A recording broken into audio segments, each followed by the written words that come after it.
Hello Africans.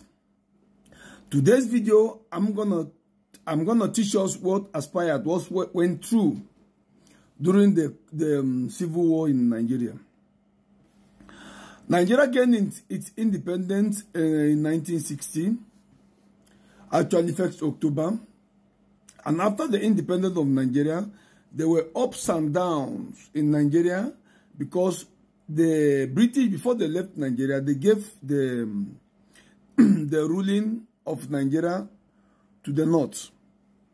So, because they know that the northern Nigerians are loyal, they are good in taking charge of something and be loyal to their masters.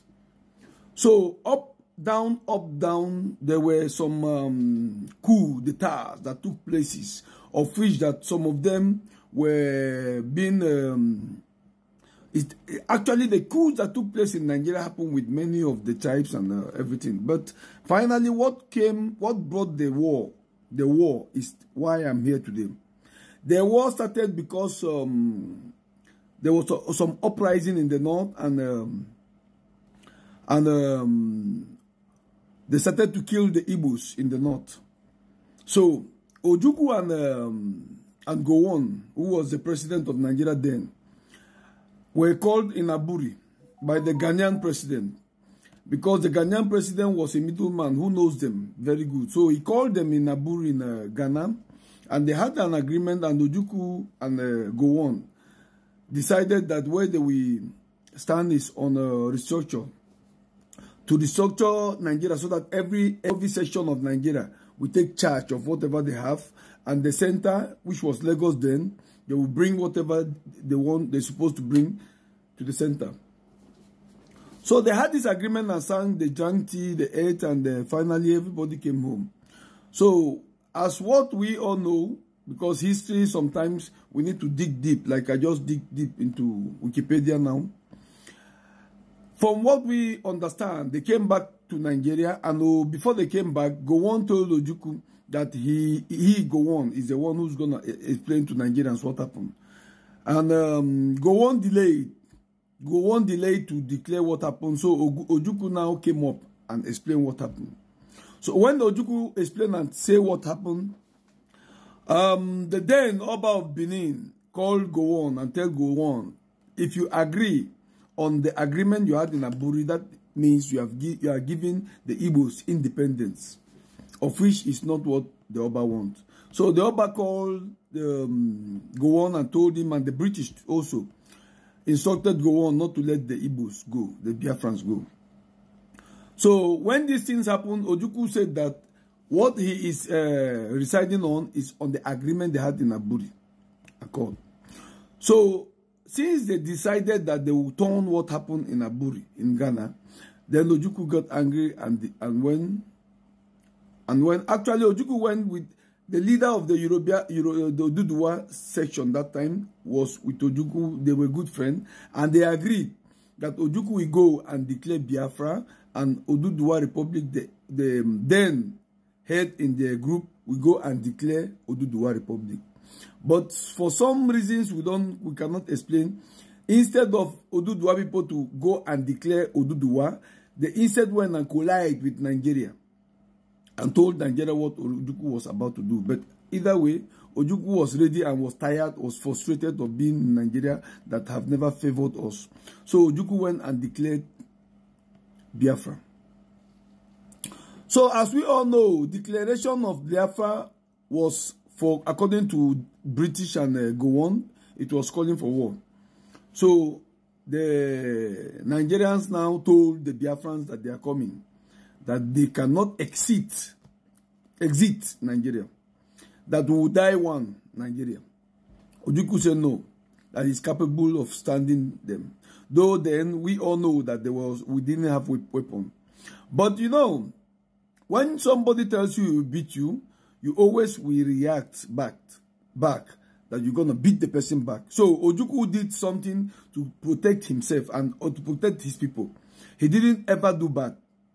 So Nigeria brought war, and the first gunshot was in Biafra land, in Calabar actually. That's when they shot the first gun, and that's when Nigeria started to fire us. And when Nigerians started to fire us, Ojukwu and his men started to recruit, actually. This was happening during 1967. So Ojukwu started, they started recruiting people then. And I could remember how my uncles were being taken. Most of them were being taken in the war without prepared. So, because the Igbos were not prepared, the Biafrans were not prepared. But, you know, actually from that war, we learned something very, very, very special. We understand the capability of the Biafrans, that the Biafrans can actually start then to prepare for war while the war was already going on. We started to prepare to produce guns. We started to prepare bombs. We started to prepare even bunkering, many bunkering. They are still today. So what I'm trying to say today is this. After that war, what aspired that brought that war? That thing have not stopped today in Nigeria.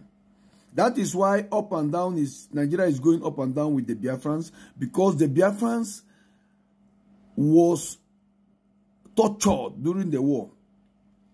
The Biafrans was killed like mosquito during the war. And these things were happening because British, France, Russia was with Nigeria. They were supplying Nigeria endlessly weapons.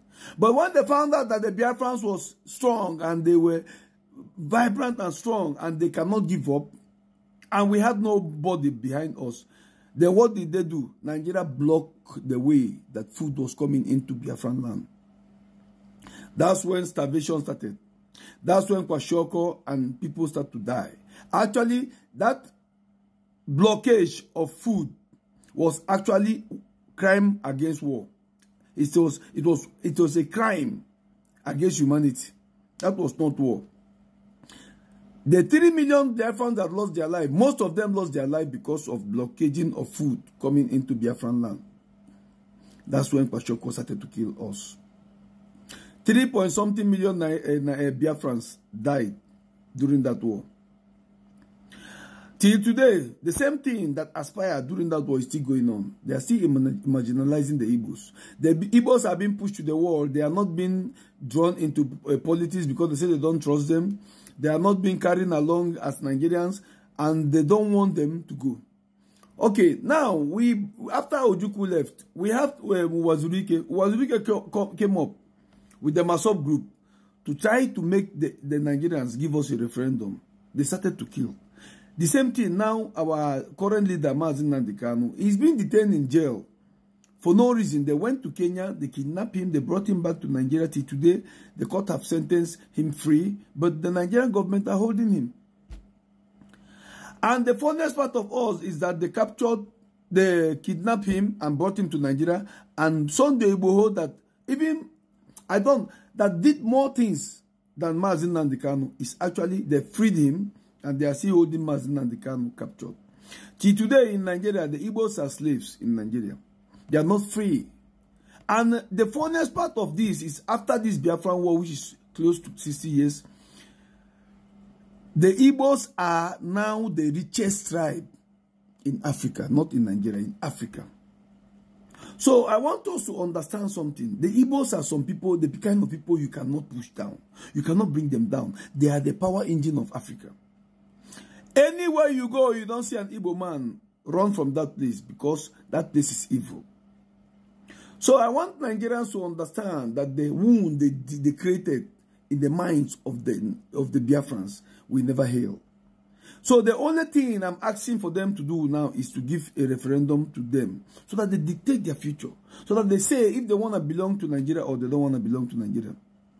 But Nigeria don't want to give any room for that. They said referendum is not allowed. Which means Nigeria is not a democratic country, and we all know that. So what I'm trying to say today is this. If they want souls not to be wasting more souls in Nigeria, they should give the Biafrans a referendum. Let them say their fate. Because Nigeria have never worked. Nigeria will never work, and Nigeria will not work. Nigeria is a business. It is not a country. So let's all sink into what I'm saying now, or you go and do your own research and tell on the comment section the better part of the story you know. Thank you.